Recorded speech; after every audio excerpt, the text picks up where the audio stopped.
Trumpcast is brought to you today by Helix Sleep, a new kind of mattress company. At Helix Sleep, they run a 3D biomechanical model of your body through a proprietary algorithm for a custom ergonomic mattress and the best night's sleep of your life. For $50 off of your mattress order, go to Helix Sleep, that's HELIX sleep.com/Trumpcast.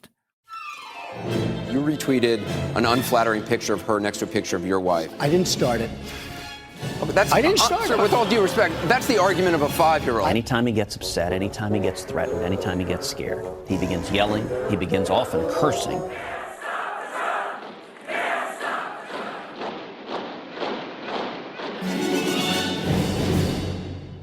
Hello and welcome to Trumpcast, the show about the peddler of quack vitamin cures, Donald Trump. I'm Jacob Weisberg. So after Andrew Sullivan got everyone depressed by talking about how Trump could win, I thought it might be a good time to take a rational look at Trump's realistic chances. Whatever the latest national polls say, the basic electoral math still looks pretty terrible for him. The share of votes Trump would need from different demographic groups and their historic turnout levels, not to mention Trump's lack of any conventional get-out-the-vote machine, stack the odds pretty heavily against him. Jamel Bouie, who was our guest on the very first episode of Trumpcast, has been doing that analysis in Slate. I'll talk to him about the real risk of a Trump victory in a minute. But first, I finally got a chance to sit down with the man himself. It didn't go quite as I was planning.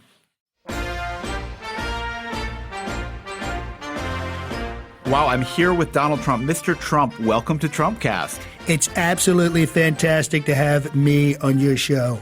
You know, you're the ultimate guest for us. Oh, absolutely. It's named after me. But I have to ask you, what do you think about this podcast? Well, frankly, I love the name. Great name, strong name, and I think the subject matter is of the utmost importance. So are you a big podcast listener? I love podcasts. What are some of your favorites? Well, I love This American Life. I love The Gist, and I love Serial. Wow, you have great taste. Those are terrific podcasts. What? No, I'm not talking about podcasts. I'm just talking about my favorite things. I love This American Life that we're all living, and that's why I want to protect it from immigrants and Muslims.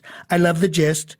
That's about as much of an issue as I ever try to understand. Just the gist. That's it. That's all I need. And Serial, it's great in the morning. It's milk and cereal. It's so simple. It's fantastic. It's a great way to start the day. So do you actually listen to any podcasts?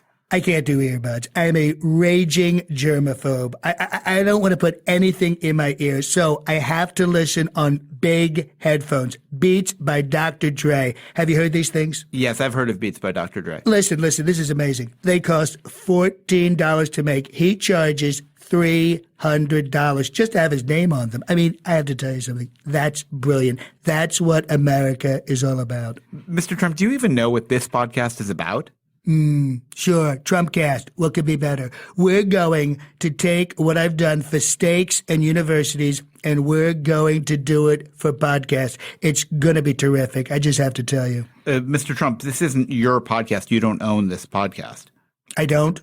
No, this podcast is about what a danger you are to the country. It's about the national emergency of you. Oh, let me tell you something, all right? That's not very nice, Jacob, all right? I'm a nice guy, but you're going to make me not be a nice guy. Listen, get him out of here. Get him out of here. Mr. Trump, you can't kick me out. This is my podcast. Nope. It's got my name on it. If my name is on it, I own it, just like the Taj Mahal or the city of Chicago. By the way, it's a fantastic city. You don't own the city of Chicago. You just own one building there. Sure I do. Have you seen any other names on the skyline? That city is mine, and so is this podcast. This interview is over. It's over. Come on. Get him out of the chair. Get him out of the chair. Wait, stop. Come on. You can't Hurry. do that. Get This him is out my of here. show. This I'm is going to my take office. over. Stop. I'm going to take Hey. over. Fine. Get him out. You see, in the good old days, law enforcement acted a lot quicker than this. Thanks to Steve Waltien at Second City for putting that interview together. John DiDomenico, as always, is our voice of the Donald. In the good old days, they'd rip him out of that seat so fast. But today, everybody's politically correct. Our country's going to hell with being politically correct. Going to hell. Trumpcast is brought to you today by Helix Sleep. So what is it about buying a mattress that leaves you feeling violated? Is it those pushy salespeople or the fake President's Day sales or the fact that you know you'll regret what you bought as soon as you do that walk of shame out of the mattress store? Those days are over thanks to Helix Sleep, where you can buy a mattress online customized for you for hundreds of dollars instead of thousands. Go to helixsleep.com. That's HELIX sleep.com. Answer a few simple questions, and Helix creates your custom sleep profile to build you the most comfortable mattress you'll ever sleep on. Your mattress will arrive at your door in about a week, and shipping is 100% free. You have 100 nights to try it out, and if you don't love it, they'll pick it up for free and give you a 100% refund, no questions asked. It's like it never happened. If you do love your new Helix mattress, keep it and your dignity. That's why everyone from GQ magazine to Forbes are all talking about Helix Sleep. Go to helixsleep.com/Trumpcast and get $50 off your order. That's HELIX sleep.com/Trumpcast. My guest today is Jamelle Bouie, the chief political correspondent of Slate. Jamelle was the guest on the very first episode of Trumpcast. It's been a couple months since then. We've talked to a lot of other people, but Jamelle, really happy to have you back. I'm glad to be back. So we had Andrew Sullivan on the show last week, and he left everybody depressed. So I hear. It was a very good discussion about, sort of the end of democracy, but he's very concerned about Trump and thinks there's a very realistic chance of Trump winning. And increasingly, there have been polls that support the view that that's a realistic possibility. You have been writing in Slate that this is still a real long shot. Yeah. And so we're coming to you for some reassurance here. Remind us of why a Trump victory is highly unlikely. So I think the polls that have come out, and I think it's been 3 polls thus far, Fox News, Rasmussen, and Washington Post, ABC News, which show Trump with a lead of around 2 to 3 points. And I think actually when you dig into those polls, you see evidence for the view, strong evidence for the view that Trump's win is a long shot. In the Washington Post, ABC News poll, for example, which I think of the 3 is probably the best poll, most reliable poll, has a great record, Trump is tied with Clinton among 18 to 29-year-olds. Now, Barack Obama won them by about 20 odd points. I mean, he won them overwhelmingly, and they were an important part of his 2012 victory. Yeah. So there are basically 2 options here. Option 1 is that all of a sudden Donald Trump has just really improved Republican performance among young voters, which would run counter to other numbers in that same poll and other polls showing Trump with deep disfavorability among young people. So that just doesn't seem consistent. The other one is that this poll isn't giving us a prediction as much as it's giving us a snapshot of a moment in time. And at that moment in time, what is happening? The Democratic primary is still ongoing, and the Democratic primary has this sharp generational gap between Clinton and Sanders. And so I think looking at this poll, what you're seeing is basically the Democrats still working their way through to unity. The young Sanders voters not ready to say they would support Hillary. If you were to give Clinton, not Obama-style numbers, but if you just sort of bump her up plus 15, which seems reasonable, it's about what John Kerry got in 2004, all of a sudden there'd be a 5-point Clinton spread on Trump. I think what that's telling us, and what a lot of these polls are telling us, is that if you have an all things equal election, 2 campaigns that are running at full speed, an economy that's not great but not bad either, a president who's well-liked but not super popular, Democrats have an advantage. They have a modest advantage over Trump, and that doesn't mean that an economic shock couldn't change things or that a terrorist attack couldn't change things. But absent those shocks, it looks like Democrats have the lead. I mean, if you look at models, if you believe in political science, it says there's elections tend to look like previous elections in some respects, and you can model turnout, different electorates, different demographic groups. You can model the strength of the economy, whether the incumbent's in the same party. And you look at all that stuff, it's really, really hard to win. That's reassuring. Right. But so far, this election hasn't looked much like the models. And isn't there a case that, look, we're just sort of off the charts because Trump is a different kind of candidate, appealing to voters in a different way. And who's to say that white sentiment or white turnout is going to look anything like it did in the last few elections? I mean, I think there's definitely a case to make that Trump could essentially pull off the impressive feat of causing an upswing in white turnout. I mean, I think the thing that has benefited Democrats over the past few cycles is that the turnout among white voters has been dropping steadily, about 2 points every 4 years, which just lowers the threshold Democrats need in terms of getting white votes from, for John Kerry, probably 45% to Barack Obama, 40%, or really 39% was what he got in 2012. And so if Trump could somehow get white turnout up to even 2008 levels and then win a preponderance of white voters, which would be something like 65%, then he'd totally win. I mean, that would be the ball game. The reason I'm skeptical, and I agree actually that this election is unusual and it's not normal, but I do not agree that it's necessarily because of Trump. I think if you're inclined to have an institutional view of politics, then it's worth continuing with that institutional view and looking what the institutions are doing in this election. And from my perspective, it's not so much that Trump has scrambled the rules, but that the Republican Party was dysfunctional in a way that no one really anticipated. That you can easily imagine a Republican Party that looked even more like the one in 2012 or 2008 that did not allow 16 candidates to run, did not allow sort of this scramble of divisiveness within the party to distract from trying to get rid of a threat that actually coordinated at some point to really stop what was a direct threat to the party establishment. And looking at this election, it's clear that at every possible inflection point for the Republican Party as an institution to do something about Trump, it demurred until it was basically too late. I mean, all other candidates, though, sort of accept one of the premises of the model, which is that you have people who are inclined to vote for you, and you've got to turn them out. And the way you turn them out is you have little lists of voters with check marks, and you have people who go door to door and call them up and try to get them to vote. Right. Trump's not doing that, doesn't seem to be doing that. He's not building that kind of organization. He's trying to inflame people on social media, right, create a sense of kind of momentum, crisis, hysteria, whatever. He has a different model for turnout.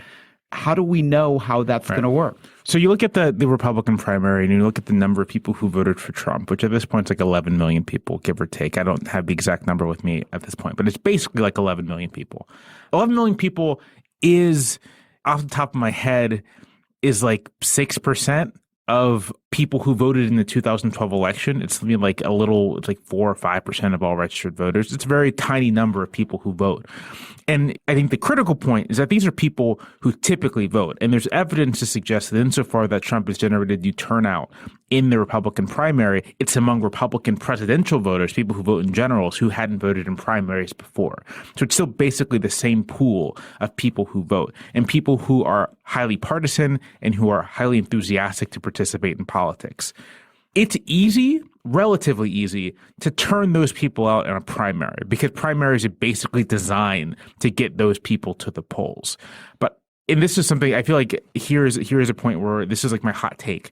For general elections, enthusiastic voters don't matter because enthusiastic voters will vote. They are enthusiastic. They are voters. Who matters are unenthusiastic voters or non-enthusiastic voters or people who just don't particularly care about voting. And there, as you say, campaign organizations are vital. Campaign organizations are designed to get people who are nominally attached to your side and physically move them to polls. I think when push comes to shove, Trump will have to do that. I do not actually doubt that in the universe of possible voters, there are enough people to give Trump 50 plus 1% of the vote. But can Trump and the Republican Party move those marginal people to the polls? That's a different question. Yeah. And I see no evidence thus far. An anecdote. In Ohio right now, the Clinton campaign has about like 24 staffers. They're already opening offices. They're already beginning to make phone calls. Notably, former Sanders supporters are also engaged in this effort as well. Team Trump has no one. They have not a single person on the ground at all in Ohio. And hasn't he heard that as Ohio goes, so goes the country? And it's May right now. And it takes time to get that kind of stuff going.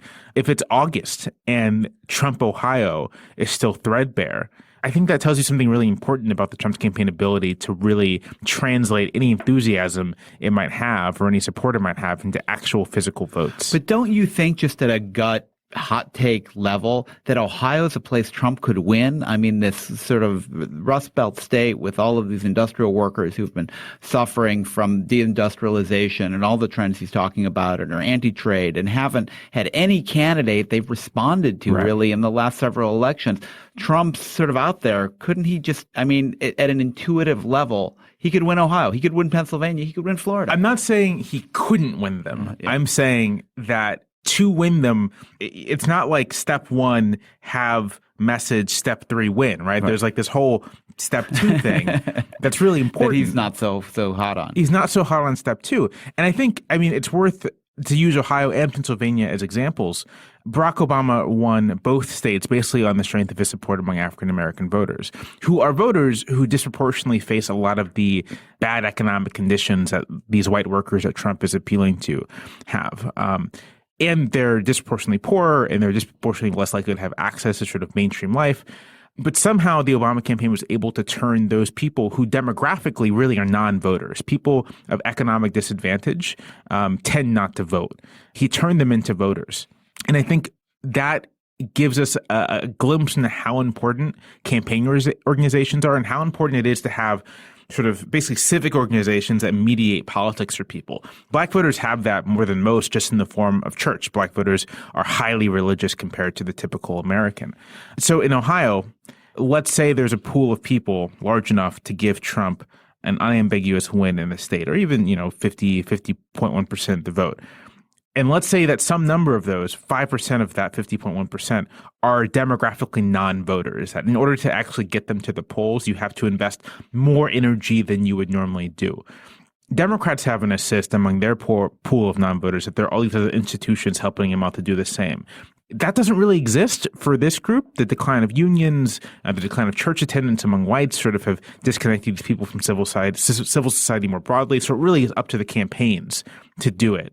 So the question is, do you think Team Trump will have the kind of campaign to bring those people to the polls? I don't think they will. You're reassuring me because you're a man of science and you keep coming back to the math and the science of politics, which is you have to turn out the vote. But again, my concern is that we're sort of not in a science election. We're in a magic election. I don't know. I think that Trump has people shook. I think Trump, by virtue of winning the nomination, Trump has convinced people to buy into his self-conception of this figure of pure will to power. I just don't buy it. I look at Trump's win and see a series of unlikely flukes, which does not mean that, like, obviously something that is unlikely by definition can happen, but it was sort of like a perfect storm of institutional dysfunction and Trump's willingness to embrace sort of like the ugliest parts of American life and American politics and do so within an institutional context where there was no pushback. Like you can imagine a demagogue in a Democratic primary very easily. You can imagine someone trying to play on the ugliest fears and impulses of Democratic voters. And let's say those are racial, and let's say this person's playing on white racial fears in the Democratic primary. There's built-in pushback within the Democratic Party because like 40% of the voters are not white. There was no built-in pushback within the Republican Party to that kind of appeal. There's built-in pushback in the American electorate at large. And so I think really the question is like, A, can Trump like actually deliver votes? And B, if he can, will it be a reaction to the action? And there always is. So we've sort of done the swing state analysis. We've done the demographic analysis. Let's talk about the risk of kind of exogenous shocks, as economists would call it. And the ones I want to run by you are 1, economic downturn between now and the election, 2, terrorist attack between now and the election, and 3, something with Hillary and the emails, because at some point, I don't think there's much chance of her being indicted, but at some point between now and the election, the Justice Department is going to come out with something. Right. And it may be a slap on the wrist. It may be a report that essentially says nothing, or there could be some consequence. There's been consequence for other people who violated security rules in ways comparable to what it looks like she did. Right. So an economic shock, a recession, I think would really it would make Trump's win much more likely. I mean, the way political scientists talk about it is that there's no use doing state-by-state analysis or even really detailed demographic analysis. Basically, you can look at broad conditions and determine if there's going to be some kind of swing. And for Republicans to win a national election, there basically needs to be a 3-point uniform swing from 2012 to now. So if Republicans win 3% more white voters, 3% more black voters, 3%, or of the total share. So for black voters, it'd be like 25% more black voters. But if their total share went up 3% among every major demographic group, they would win. And I think in economic, like recessions are basically things that do that. And you saw that kind of in miniature with Obama from 08 to 12. Like a sluggish economy created like a good 3 or 4 point swing from year to year. I'll say that we are approaching the point where if there were a downturn and if it was just modest, it probably wouldn't be that devastating to Democrats. Like it's earlier in the year, basically when people have time to feel it. It hurts more. It's getting late in the game, right? But so if one were to hit in October, I don't think it'd make that much of a difference. Yeah. And basically, as you go backwards in time from that moment, like it gets worse and worse and worse. So I'd say any recession after the fall begins, Democrats shouldn't be happy about it, but I don't think it's going to like transform the field. Something right now totally would. Terrorist attack. So here's the thing about terrorist attacks. I think looking at what happened last winter says a terrorist attack is going to help Trump. It's actually an open question. I like it. I did a lot of reading and talking to folks on this. And the two perspectives are, first, a terrorist attack benefits basically the reactionary candidate in an election. Who's willing to be tougher on terrorists, yeah. And that's Trump. It could benefit the hawkish candidate in an election, which might be Clinton. It sometimes benefits people who can create the perception of more expertise around national security. You might want someone who knows what the hell they're doing. Right. Could be Clinton. So I don't actually know how it would shake out. So when I've written about this, I basically just said kind of bracket that because it genuinely is a wild card. Right. So if Hillary gets indicted, I think that's not good. That's not good. that's really bad. But sub-indicted, I don't think she's going to get indicted. But I think they could come up with a scathing report that says, there should be in other cases like this, people have their security clearances suspended, taken away. There could be some consequence. Right. I think anything sub-indicted, partisanship basically limits the extent of the damage. And this will be an election where we can kind of see how much partisanship really matters. If it matters as much as everyone thinks it does, then there really isn't that much volatility to have in the electorate. Like both candidates have a solid floor and they have ceilings. Like even I think best case scenario for Clinton, she wins 53% of the vote. And I really do not think it goes higher than that just because of partisanship. Yeah. All right. Last question. It's a couple days before Memorial Weekend. What odds do I have to give you to take Trump? To take Trump? Yeah. I'd have to either be betting a very tiny amount of money. What do you think the odds are right now? What should the morning line be in Vegas or on the English betting side? Right. I don't know how to talk in terms of bets, so I'll talk in terms of coin tosses. If you toss a coin 100 times, I would say that 20 of those times it came up Trump. Okay, 20 out of 100 coin tosses. That's 5-1. Yeah, that's about right. Jamel, thanks for joining me on the show. No, my pleasure. Hopefully I could make everyone feel just a little bit better about this election. Maybe a little bit. We may need you to cheer us up again. That's it for today's episode. Trumpcast is powered by Trump Vitamins. Henry Belofsky took the Trump Network urine test, $140, and got a personalized recommendation for supplements recommended by leading American athletes. Jason DeLeon subscribed to the naturopathic vitamin cure for $70 a month. Steve Lichtai remembers to get retested every 9 months. It's only $100. Andy Bowers skips the vitamins but ordered the whole Snazzle Snacks kit for $248. So we've always got Snazzle bars in the office. I'm Jacob Weisberg. Thanks for listening to Trumpcast. Do you actually listen to any podcasts? I can't do earbuds.